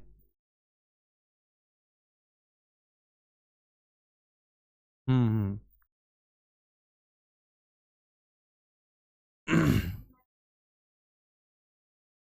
कौन थे वो? नरसिंह कौन थे? भगवान विष्णु के अवतार, यही तो बताना, बस इतना ही बोल। भगवान विष्णु के क्या थे? वो अवतार थे। क्योंकि हिरण्यकशिपु को जो है ना क्या मिला था? वरदान मिला था। कौन सा वरदान बउआ? कि ना उसे कोई आदमी मार सकता है, ना कोई उसे जानवर मार सकता है। ठीक है ना? ठीक है ना? आकाश में ना पाताल, तो जगह पर मराएगा। ठीक है ना? ठीक है ना? ठीक है ना? पहला सांझ के टाइम में ना, अभी भी देखोगे जब फर्स्ट टाइम होगा सांझ का झोली जब पड़ने लगेगा, तो लोग कहता है कहाँ नहीं बैठना है, ओडियानी में नहीं बैठना। ओडियानी समझते हो? चौखट, घर का दरवाजा उरवाजा, या जहाँ पानी गिरता है ना। अब तो लोग ऐसा घर भी नहीं देखोगे। हम लोग का पहले वाला घर था खपड़ा उपड़ा का, आंगन जो होता था ना, आंगन बड़ा सा होता तो में खंभा लगा रहता था चारों, तो ओसारा होता था। ओटा पर बैठते जाते थे तो दादी मना करती थी, नहीं वहाँ ना बैठो, पहला सांझ है। पहला सांझ को खाना भी नहीं खाना। पहला सांझ को अभी भी महिला लोग कितनों भूख लगा और सब नहीं खाती। ठीक है ना? ये सब प्रथा बना हुआ है। क्यों? यही विष्णु भगवान के अवतार नरसिंह देव, ठीक है ना, वही आधा बाघ जानवर आधा, और आधा नर के रूप में विष्णु भगवान अवतार लेते हैं और हिरण्यकशिपु को क्या करते हैं? फाड़ देते हैं। ठीक है।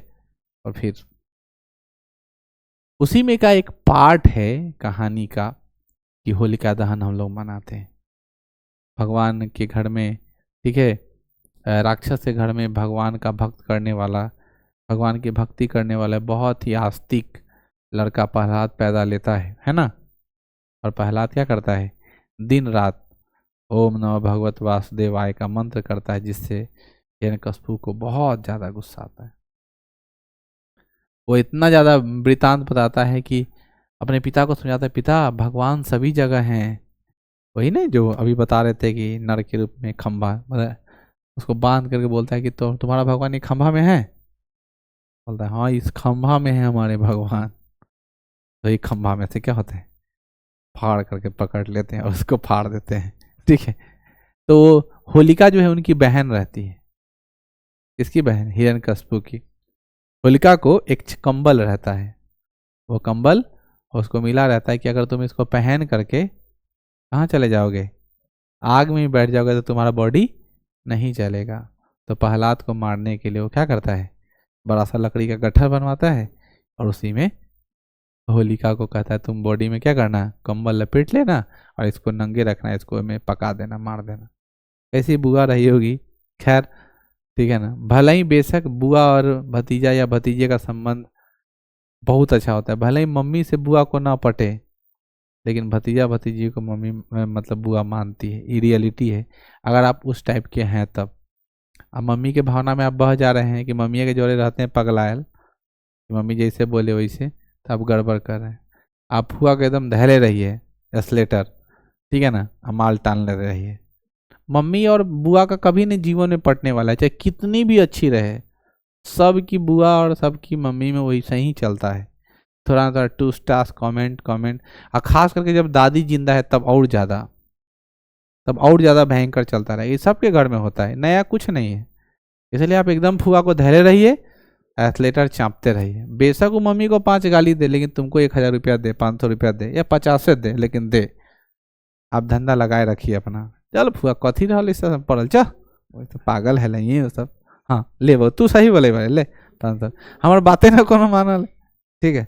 अते का ले जाके रोड तक छोड़ दिए, बस पकड़ा दिए, फोर उड़ गई, 500 रुपया दे दिए, पूरा खुश हो गए, सारा टेंशन रिलीज। और तुम उस लायक नहीं हो तो बस रह गए। ठीक है। सालू वंश के बारे में चर्चा करें। सालू वंश क्या होता है? देखिए, सालू वंश का पहला शासक सालूब नरसिंह बना और इसकी मृत्यु के बाद अगला शासक इम्बरादी नरसिंह बना, जिसकी हत्या वीर नरसिंह के द्वारा कर दिया गया और वीर नरसिंह ने सालू वंश के स्थान पर तुलु वंश की स्थापना कर दी। मतलब सुनकर बड़ी हंसी आ रहा है कि शुरू नहीं हुआ कि खत्म। आम भाषा में इसके लिए एक रूल होता है कि जैसी करनी वैसी भरनी, जैसा करोगे। अच्छा, अब इतना ज्यादा पढ़ रहे हो, इस सब में यही सुने हो, उसको मारा वो खत्म हुआ, उसको मारा वो खत्म है। हम लोग तो शुरुए से पढ़ते आ रहे, जले टपकाएंगे नहीं तले। तुमको धोखा नहीं देंगे, तुमको चीट नहीं करेंगे, दुकानदार किसी को चीट नहीं करेगा तो इनकम कहां से करे? तो प्रथा चली आ रही शुरू से, और तुम लोग छोट छोट बात पर गड़बड़ा जाते हो। एकदम नहीं गड़बड़ाना है, अपने आप को थोड़ा मजबूत करो, है ना। यहाँ देखो क्या कहता है कि राजवंश प्रतिस्थापन की यह घटना विजयनगर साम्राज्य को दूसरे अपहरण के नाम से जानता है। पहला अपहरण कब हुआ? जब संगम वंश को सालू वंश के रूप में कन्वर्ट किया गया। ठीक है, सालूब नरसिंह ने क्या किया? देवराज द्वितीय को मार दिया। अभी सालूब नरसिंह का अगला जो बना वह इमरादी नरसिंह, और इमरादी नरसिंह को वीर नरसिंह ने क्या कर दिया? ठीक है, हत्या कर दिया। और सालूब वंश के जब कौन वंश लाए? तुलु वंश की स्थापना की। तो दूसरा अपहरण हो गया। अब तुलु वंश की बात करते हैं 1505 से 1570। इतना जल्दी खत्म भी नहीं हुआ है, आप देख सकते हैं 20 साल चला है। ठीक है ना, कम नहीं है, कोई इंपॉर्टेंट वर्क नहीं हुआ, वो घसीटा बस, जैसे आप लोग अभी। ठीक है, हमको लगता है आप लोग यही सालू वंश के राजा के समय का जो आत्मा जो मरा था ना, उस वाला आत्मा आप लोग के अंदर घुस गया है ना, कि बस आया गया आया गया आया गया। ठीक है ना, चीजें समझनी बहुत जरूरी है ना। उम्र हो गया है 22 साल 23 साल 24 साल, ठीक है ना, 20 साल, और काम उपलब्धि, ठीक है ना, वही है जहां होना चाहिए। ठीक, तुलु वंश के संस्थापक वीर नरसिंह थे, जो 1505 में इस वंश की स्थापना किया। 1509 में इनके मृत्यु के पश्चात तुलु वंश का अगला शासक कृष्णदेव राय बना। देखो, बहुत फेमस राजा आ गए ना, केडीआर। मेरा एक बहुत फेमस विद्यार्थी है केडी, कृष्णनंदन, नाम सुने होगा तो लोग। अभी वो उद्यमी भारत के अंतर्गत 40 लाख के पैकेज को एनरोल किया है इसी साल। तुम लोग में से कोई अगर इच्छुक है, तुम लोग के पास कोई अगर बिजनेस प्लान है, तो वो पैसा भी दे सकता है तुमको उस प्लान को आगे बढ़ाने के लिए। वो हम इंजीनियरिंग किया, हम जिस कॉलेज से पास आउट हुए मोतिहारी, वहीं उसका एडमिशन कराए और फिर वहीं से वो पढ़ना शुरू किया। अभी फाइनल ईयर इसी तुरंत होने वाला है, जुलाई में उसकी फाइनल हो जाएगी इंजीनियरिंग। बड़ी संजोग है कि मेरा ही ब्रांच है उसका, मैकेनिकल। आशीर्वाद उसको ज़्यादा मिला, क्योंकि दूसरा ब्रांच रहता तो थोड़ा दिक्कत होता। हाँ, केडी, और उसका नाम हम ही केडी रखे थे, क्योंकि इतिहास का नॉलेज था। वो आजकल अपने ब्रांड में लगाता है केडी, वो क्या बोलते हैं उसको, हर चीज़ का ब्रांडिंग होता है ना, उसमें ब्रांडिंग में अपना। अभी हाल फिलहाल मोदी जी के कार्यक्रम जो हो रहा था उसमें वो गया था, उद्यमी भारत का जो कार्यक्रम हो रहा था उसमें वो गया था स्पॉन्सरशिप बन के। बिहार में बाबू सभागार में नीतीश कुमार का जो कार्यक्रम हो रहा था उसमें वो गया था स्पॉन्सरशिप बन के। और फाइनल ईयर में होते हुए भी जितने प्रोफेसर हैं, जितने टीचर्स हैं, जूनियर सबका मानो मास्टरे है, वो जाता है फैकल्टी के रूम में आराम से सूझ जाता है, हॉस्टल में तो रहबे नहीं करता, वही बनाता है वही खाता है। तो धीरज के बाद अगर दूसरा कोई सफल लड़का है, धीरज तो बहुत ज़्यादा सफल है, लेकिन उसके बाद दूसरा कोई सफल लड़का तो उसके जस्ट बाद शिवम लाइन में है। नेहा का भाई, हाँ वो भी अच्छे लाइन पे है, उसको भी मेरा सानिध्य ज़्यादा प्राप्त है। ठीक है, जो ज़्यादा मतलब अच्छे रेंज में कूद गया है, अच्छा चीज़ मिल रहा है, तो उसको ठीक ठाक रहेगा तो आगे सब जाएगा, अच्छा करेगा। तुलु वंश के संस्थापक वीर नरसिंह थे, जिन्होंने 1505 ईस्वी में इस वंश की स्थापना की। 1509 में इसकी मृत्यु के पश्चात तुलु वंश का अगला शासक राजा कृष्णदेवराय बना। वीर नरसिंह के शासनकाल में पुर्तगाली ईस्ट इंडिया कंपनी के गवर्नर फ्रांसीसी डी अल्मेंडा थे, जिन्होंने वीर नरसिंह के साथ घोड़ा की खरीद बिक्री के लिए एक समझौता किया था। ये सवाल इसलिए यहाँ पे ऐड है क्योंकि ये केबीसी में पूछा हुआ है, ठीक है। जब बिहार के एक बहुत फेमस के बनी करोड़पति में, जिन्होंने करोड़पति बना, ठीक है, आज वो बीपीएससी टीचर में चयनित हुए हैं और इकोनॉमिक्स के टीचर हैं, मोतिहारी जिला से बिलोंग करते हैं। नाम जानते हो? कोई आदमी जो पर्यावरण का ब्रांड इन्वेस्टर है, वो जीते तेरे पेड़ भी लगाते रहता है। के बनी करोड़पति, सुशील नाम है, ठीक है ना। बहुत ज़्यादा फेमस रहे अपने टाइम में। उनका सुनोगे तो बड़ी हंसी आएगा। उनका घर जो था ना गैलरी में था। गली जानते हो? गली। और वो गली ना बहुत संकड़ा था और माल मवेशी था। गांव में कैसे पोसता है तो वह रोड एकदम गंदा कर दिया, तो वैसा था। लेकिन जब वो के बनी करोड़पति में जीता तो जब यहाँ आने वाला था उससे पहले रातों रात उसका रोड ढला उला के पूरा एकदम फिनिश होने से पूरा दूरा दबा, क्योंकि मीडिया बहुत ज़्यादा उस गांव को एक्सप्लोर करने वाला था, क्योंकि भारत लेवल पे बहुत बड़ी बात हो गई थी। लेकिन पहला विजेता कोई बना था के बनी करोड़पति। उसमें जो आखिरी सवाल था वो यही सवाल था, ठीक है ना, कि घोड़े के बहुत डीप सवाल पूछ दिया था, इतना डीप हिस्ट्री में जा करके। लेकिन शायद उनको जीतना था, उनके पास विद्वानों की जो पावर लाइन होती है वो बचा हुआ था और फिर उनको ये पावर लाइन से ही आखिरी बार विजेता मिला। कि वीर नरसिंह के शासनकाल में ईस्ट इंडिया कंपनी का गवर्नर कौन था? फ्रांसिस डी अल्मोंडा, जिसने घोड़े का क्या किया था? सौदा किया था। याद रखिएगा, घोड़े की खरीद का एक समझौता किया था। अल्मोंडा के बाद अगला पुर्तगाली गवर्नर अलबुकबुर्ग बना, जिसने भी विजयनगर साम्राज्य के साथ अच्छा संबंध रहा। कृष्णदेवराय के बारे में हम लोग को पढ़ना इसलिए जरूरी है। कृष्णदेवराय अपने जमाने में फेमस रहे और वो किससे बिलोंग कर रहे थे? तुलुब वंश से। याद रखना, कौन सा वंश? तुलुब वंश। पहला कौन सा वंश कंप्लीट हुआ है? संगम, दूसरा सालूब और तीसरा तुलुब। हरियर और बुक का संगम सालूब नरसिंह किसने किया? सालूब वंश को। और तुलुब वंश की स्थापना किसने की है? देख रहे हो किसने किया है? तुलुब वंश का किसने शासन किया? तुलुब वंश की स्थापना किसने की? वीर नरसिंह, ठीक है। अब बात करते हैं हम लोग, उसमें सालूब नरसिंह है, इसमें वीर नरसिंह है, कंफ्यूज मत होना, दोनों ऑप्शन सेम ही दिखाई देगा, ठीक है। कृष्णदेवराय के बारे में समझते हैं। कृष्णदेवराय पूरे विजयनगर साम्राज्य का सबसे प्रमुख शासक था। इनके संपूर्ण विजयनगर साम्राज्य, समझ रहे हो ना, इसने सालूब हो, तुलुब हो और डिबेडू हो, जितना हो उस सब में सबसे अच्छा शासक रहा।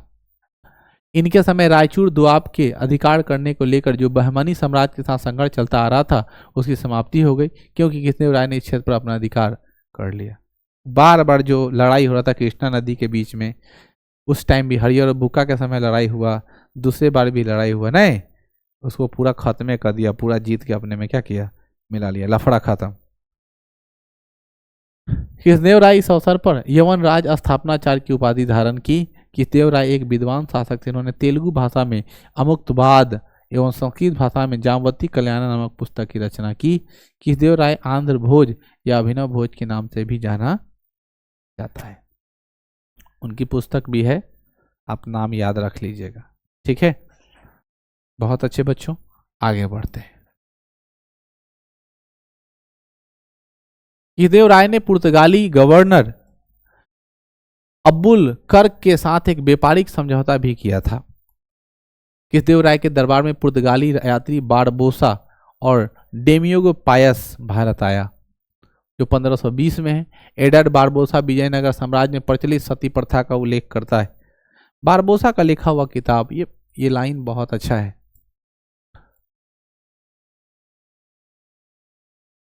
सती प्रथा को किस एंगल से देखते हो? ठीक है, कल का होमवर्क आप लोग को मिल रहा है, टॉपिक है कौन सा? सती प्रथा। सती प्रथा का कुछ प्रमाणिक उल्लेख, ठीक है ना, सती प्रथा के बारे में आप क्या क्या इकट्ठा कर सकते हैं और उस पर अपना क्या वक्तव्य दे सकते हैं। बताई हुई बात से ज़्यादा अपनी बात तुम क्या बोल सकते हो, समराइज करके 2 मिनट ही टाइम मिलेगा बोलने के लिए मैक्सिमम। क्योंकि देखो शब्दों का जब तक ड्यूरेशन नहीं रहेगा तब तक शब्द का चयन नहीं रहेगा। क्योंकि बचपन में हम लोग ड्यूरेशन सीखते हैं, आप लोग शायद नहीं याद होगा तो हम आपको एक गेम खिला रहे हैं, पहले हम लोग पढ़ते थे। ये क्या लिखा हुआ है, क्या लिखा हुआ है बताओ, लिखा हुआ है ना। अब हम लोग बचपन में खेलते थे, बोलते एक के वर्ड में पंपापुर लिखो, एक वर्ड में पंपापुर लिखना है,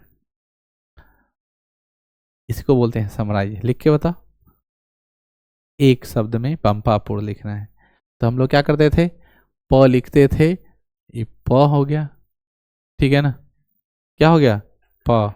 अब क्या करेंगे,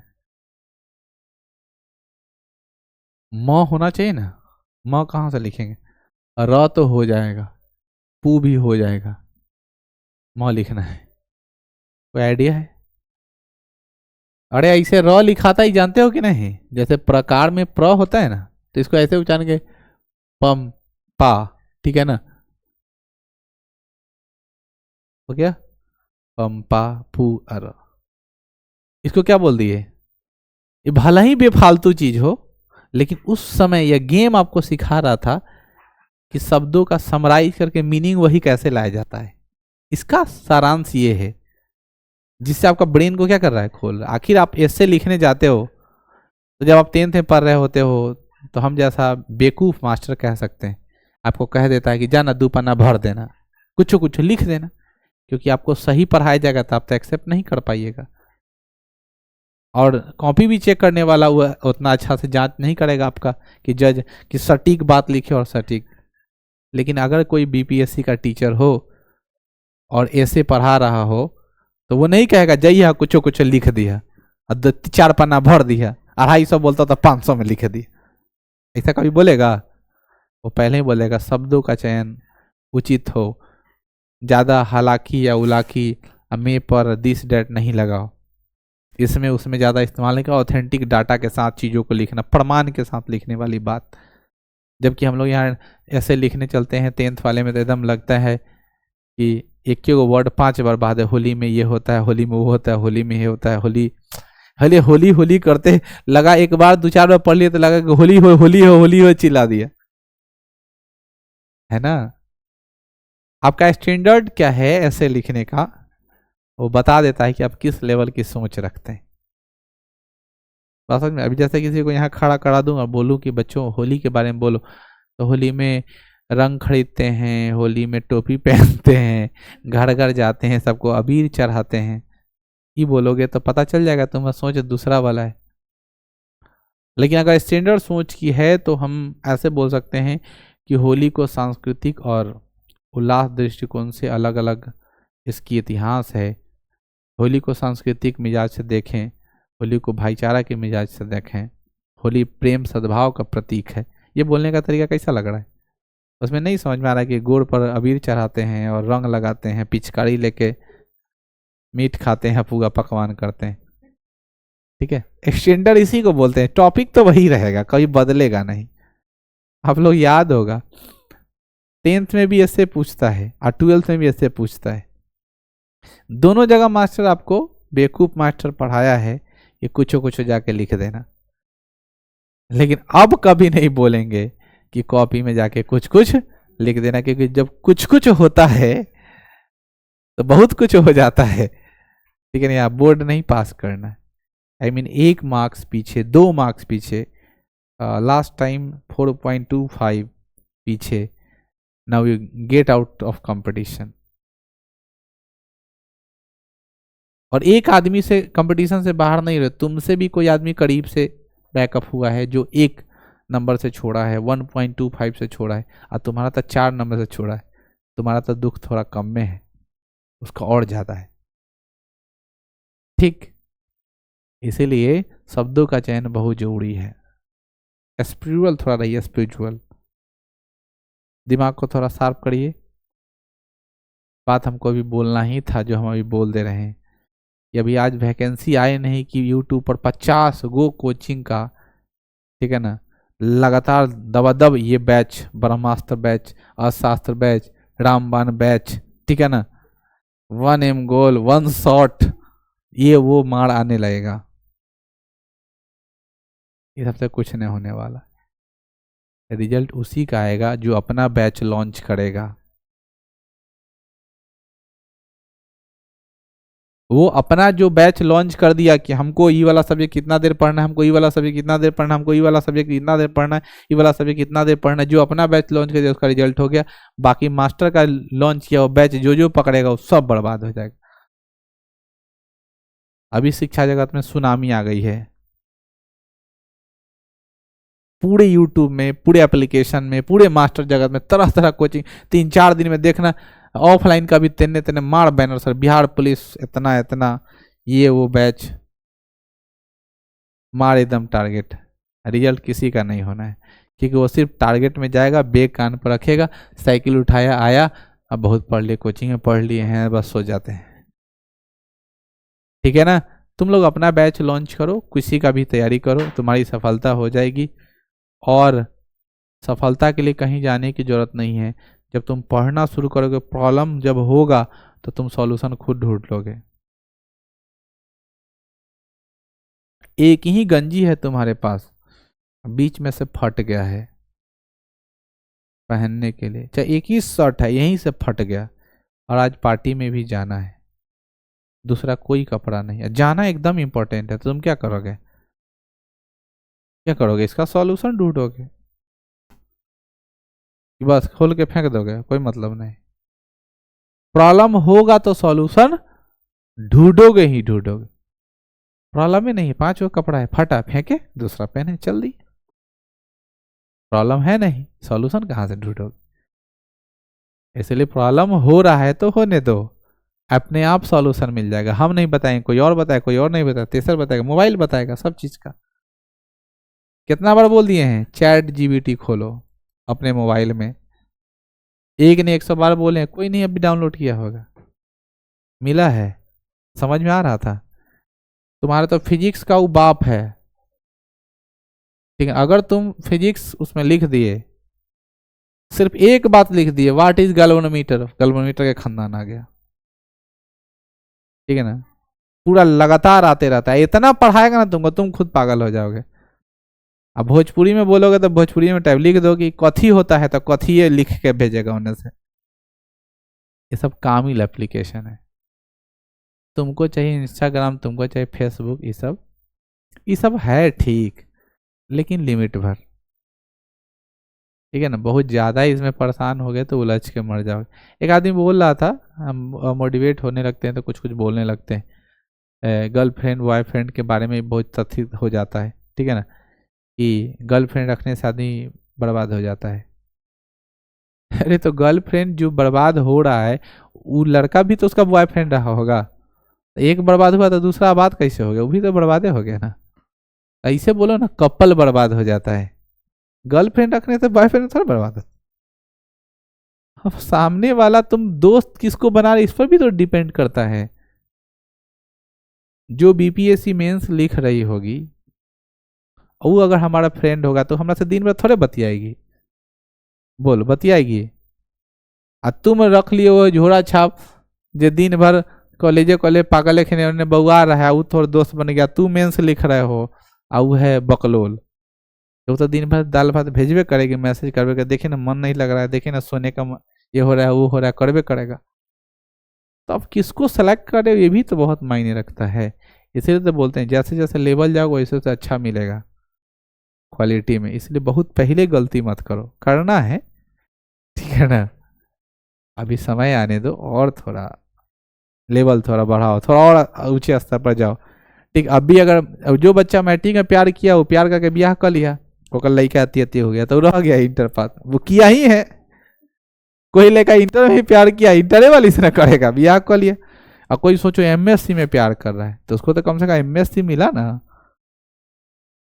समझ गए ना। कंपटीशन के में बैंक में चलेगा, वहां नौकरी हो गया तुमको, बैंकर से हो जाएगा प्रेम, वहां ब्याह कर लो। सोचो, जितना आगे जाओगे उतना अच्छा मिलेगा, इसलिए हड़बड़ाओ एकदम नहीं, जिंदगी है, मिलवे करेगा। ठीक है, टाइम ज़्यादा हो रहा है, शायद 8 बज गया है, यहीं पर रखते हैं, टॉपिक को रोकते हैं। सती प्रथा हम लोग कल करेंगे, ठीक है। इसके बारे में थोड़ा इनरोल करके आओगे, ठीक है, समझ में आई।